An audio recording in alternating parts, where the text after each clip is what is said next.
And most people know that they need to do an analysis. So the average person is going to do an analysis, but the A student is going to do.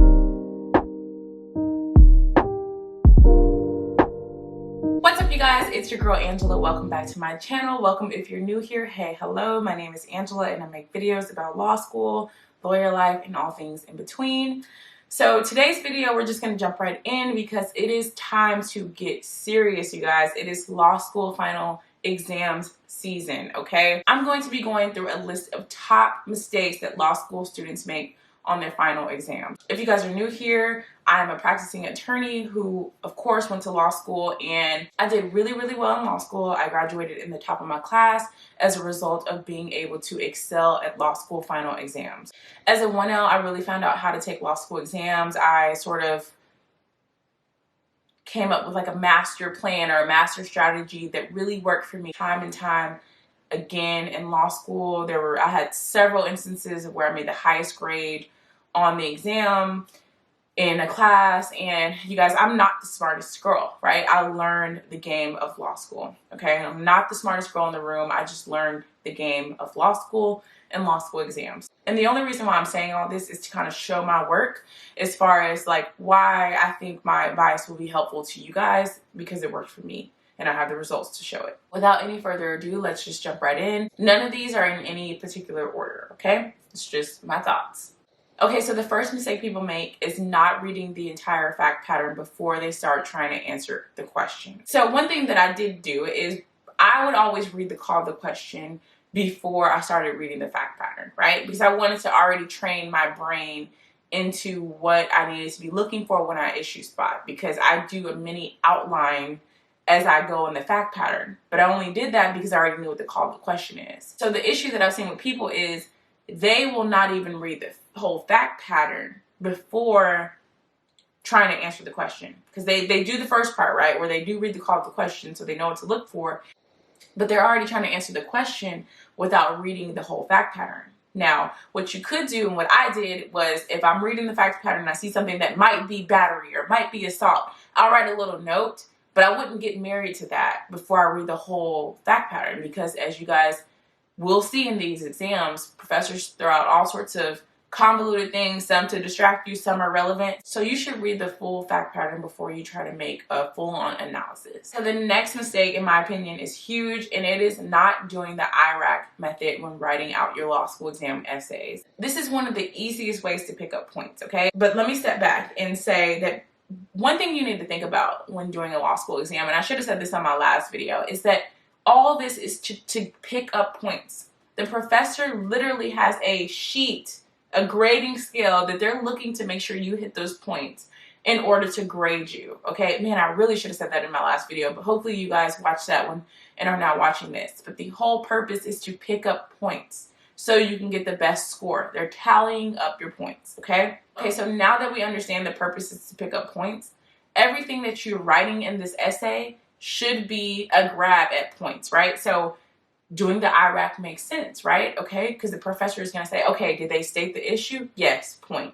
Okay, so did they state the rule? Yes, point. Oh, wait, they stated the full rule, memorized it all the way? Okay, maybe I'll give them a point and a half. Then did they do the analysis, which is what most people do already, because that's where the meat of the points is going to come from. And most people know that they need to do an analysis. So the average person is going to do an analysis, but the A student is going to do the issue, the rule, the analysis, and the conclusion. And I know that sounds like common sense, but you guys, when people get in these exams, they don't do it. I always did that. I always did that. And I just know that that was one of the reasons why I always got A's on my exams. Okay, so the next one I've kind of touched on my first point, but it is not reading the call of the question. I know people that have sat and done a whole analysis before they realize, oh shoot, the call of the question didn't even want me to address this. It was specific, okay? A lot of times the questions will be open-ended, but sometimes they won't. And the professor won't care about some of that other stuff. They want you to focus on a particular concept. So make sure you always read the call of the question and understand what it is they're asking you to answer. Okay, this next one is huge. You guys pay attention. I'm telling you, I am spilling my secrets that I know works for me. So pay attention. I'm actually getting kind of excited because I feel like I'm back in the law school room doing essays. Like, I don't miss law school at all, but I do kind of miss the rush of getting an exam, knowing my stuff, and just putting it all out on that keyboard. Anyways, back to the mistake. Okay, so one of the biggest mistakes people make is not showing their work, okay? Go back to grade school and math, where your math teacher would tell you to show your work. Okay, you got the right answer, but how did you get there? On law school essays, you need to show your work, okay? It's not good enough to just come to the conclusion. You need to show the work in your analysis, okay? And so that goes back to the IRAC thing, but also pick up facts from the fact pattern. Use facts from the fact pattern to show your work. That is why they are there, okay? Let the professor know that you know that he or she put that there to prompt you to this answer. And so you do that by stating the rule, applying that rule, and when you apply that rule, you use those facts from the fact pattern to let the professor know, I see you, okay? I really hope that makes sense, you guys, because that is huge. Again, sounds like common sense, but people miss these all the time. Like, I hope I'm not hyping it, but I feel so good about this video because I think these things are things that some people really don't think about and no one's ever spelled out for them. And so they will help you. That is my hope, okay? And if they do help you, come back and tell me, please, okay? Okay, so the next mistake is not giving yourself enough time to study. This is a huge rookie mistake that one else make because they're coming straight from undergrad, and in undergrad, you need a day, 2 days to study. In law school, you need a month. That is my view, that you need an entire month to study for your final exams, okay? So if you have not started studying already now when this video is out, you're already behind, it's time to get to it, okay? And luckily, I've done a video on my A+ law school study routine. It is what I use to graduate in the top of my class, get A's on all of my core classes. So go ahead and watch it. I'll link it up here. The next mistake is not doing practice exams. You guys, practice exams are annoying. It's annoying, it's daunting to do those. But you guys, I've said it before, it's one of the key ways to kill an exam. You don't want to do an exam cold turkey, okay? And you guys ask me this question all the time, how do I get practice exams? Well, the first way would be to go to your professor. Does your professor offer it? Second way, if they don't offer it, some law schools do an exam bank where you can go pull old exams, see it that way. Third way, just use practice questions that your professor has given you throughout the semester. Fourth way, okay, if your professor doesn't, does another professor offer them? It might not be exactly how your professor would write an exam, but torts is torts. Fifth way, Google. Obviously, your professor's practice exams are going to be your best bet, but if you cannot get any from him or her, find a way. Do not go into a law school exam without having had practice first, okay? You will not regret it. You guys, my torts exam, I've talked about this before, I know I have, because it was just one of the best days of my life. My torts exam, my professor put practice exams up on our class website or whatever. And me and my roommate, we did every single exam that he had. When I tell you, when I walked into that torts exam, and we both felt this way because we talked about it after, but when I walked into that torts exam, I was literally chilling. I mean, I was just typing, literally chilling, literally just everything was flowing out of me because I had done his practice exams and he hadn't changed. That's how he writes an exam. So I was so familiar with how he wrote exams that class, that exam, it was still stressful because it was, 3 hours of an exam and having to remember everything I outlined, but it just made the process so much smoother. I walked out of that exam knowing I aced it, and I did. I got the highest grade in the class on it. So I say all that to say practice exams are key, you guys. And I feel like I'm going off topic, but I just know a lot of you guys are going to be taking your first exams this semester. And something that I've tried to stress on my channel, and I hope it comes through, is that law school is hard. These exams are hard. Studying for exams are hard.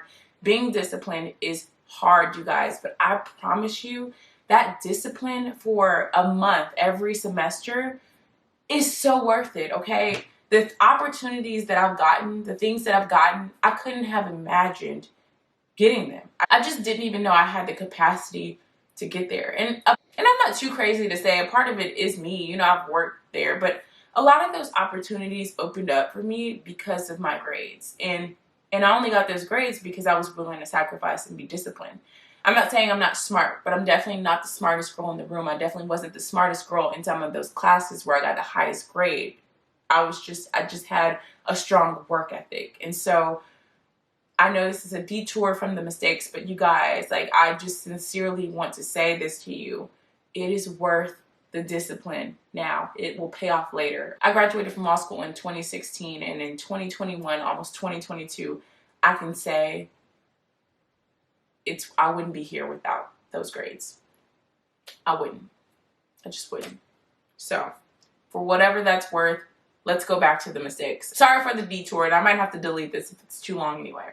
Okay, so the next mistake people make is prioritizing reading for class over studying for the final exam. Like, I know you guys, I know all you've heard is stay on top of your readings, stay on top of your readings. But if you just sit and think about the importance, where the importance lies, right, in law school. Reading is great. Reading allows you to be prepared for class. It allows you to further your understanding, all that good stuff, right? But what's the worst thing that happens to you if you don't read? You get called on and you don't know the answer. And you get embarrassed. What's the worst thing that happens to you if you don't study? You get a bad grade and less opportunities open up for you, right? So yes, you should be reading. Yes, you should be preparing for class. But when it comes down to that last month, December, and you got to choose between studying and reading for class, I would go with studying your outline, okay? Also, I know for your legal writing course, you're finishing up, you know, whatever, your brief or memo, whatever it is that you have to turn in at the end of the year, get that done early. A lot of people wait to the last minute and then they're trying to study for their main classes and then also do their memo.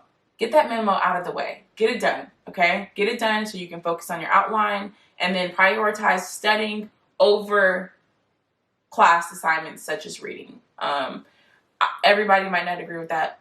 It's just my opinion. So the next mistake people make is not having a conclusion on their final exam. I know in law school we hear a lot that there's not always a right answer, but in the final exam there's going to be a right answer and you should conclude, right? Now, that doesn't mean you just say, oh, there was an offer, acceptance, consideration, so there was a contract. No. You do need to come to the answer of whether there was a contract or not a contract or whatever, but you need to go windy way about getting there, right? So you do throw out the alternatives, you do throw out the caveats, but then you ultimately come back and conclude. And that's where I think a lot of people fail to do. They'll like, oh, it could be this or it could be this. It's law school, who knows? No, you should say it could be this, it could be that, but given this, I'm going with this. Hope that makes sense. Okay, so the next mistake is people tend to not write that clearly because, again, it's a lot of pressure, it's a time test, and they're not writing clearly. You have to remember that communicating well and writing in a way that people understand the message you're trying to get across, is important because you have somebody reading this to grade you on, okay? Now, don't mistake this for the need to write all lawyerly, okay? You can leave the therefores and heretos and all that stuff to the legal practice. Leave that to when you become a lawyer and you write all this fluff, right? For the final exam, you don't have to get lawyerly. You just have to write well and write clear.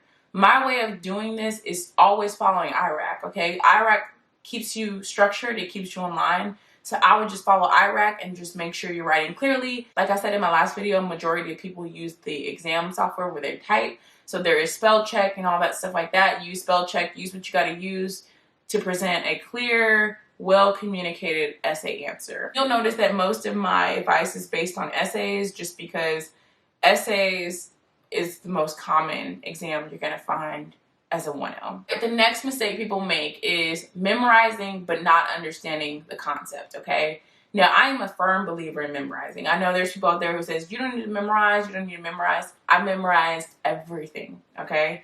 Again, I love picking up points where I can. So if you state the rule exactly as the professor wrote it in class, they're going to be impressed. You're going to get that extra little point, okay? So I'm a fan of memorizing, but I'm also a fan of understanding the concept, okay? Memorizing does nothing for you other than get you maybe 1 point if you don't understand the concept. So don't study just to memorize, okay? Study to understand. And I've said this before in another video, don't blindly study your outline. That's my study routine video. I talk about this, but read your outline and make sure you understand every concept before you move on. Because if you know that stuff like the back of your hand, I promise you, issues will jump out at you on that final exam. You'll see stuff and you're like, oh, murder, oh, battle the forms. Like, you will just know, because you will know that material so well. You're not just memorizing, you actually really understand what the concept is, so you can spot it on a fact pattern in the exam. All right, the next mistake law students make is taking too much time on a question. You guys, you have to pace yourself. You have to manage your time effectively, okay? These exams are timed. It doesn't matter if you know all your stuff if you only get through 25% or 50% of the exam, because somebody's going to get through 100%, okay? Now, I will say there are professors out there who make these extremely long exams that they don't even expect you to finish. So I don't mean those, but do make sure you are watching the clock, and when you do your practice exams, make sure you're watching your time and managing your time effectively, because these exams are timed. The last mistake I'm going to talk about is people will get caught up in random facts and random irrelevant, facts in the fact pattern, and then go off on a tangent that's totally irrelevant to the question, okay? And this is why knowing the material is so important, because professors will throw out just little irrelevant facts or little kind of things that throw you off your game and cause you to go down and talk about a concept or a rule that doesn't even apply, okay? So you got to watch out for that. And the best way to watch out for that is to know your stuff. Because if you know your stuff, if you know the material, if you understand the material, those little distractions, you'll see right past it, okay? But yes, you guys, those are the top mistakes that I have seen law students make, and I think that if you avoid those, you will have a good chance of doing very well on the law school exam, along with obviously studying and preparing during those practice exams and all those good things. I am really rooting for you guys, especially 1Ls. You guys, this 1L semester, I know it's been tough, you guys, but you are almost to the finish line. And I know it's been a marathon and not a sprint. And I know you guys are probably feeling burnt out and tired from all the reading. But you guys, it's time to refresh. You can rest after you're done with your last final. Now is game time.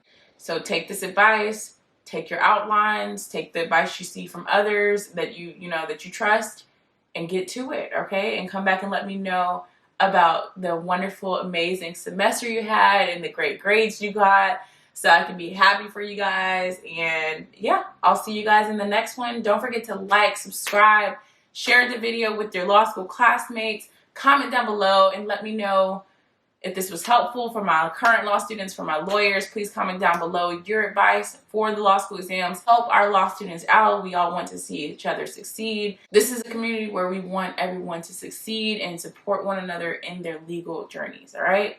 I will see you guys in the next video. Peace.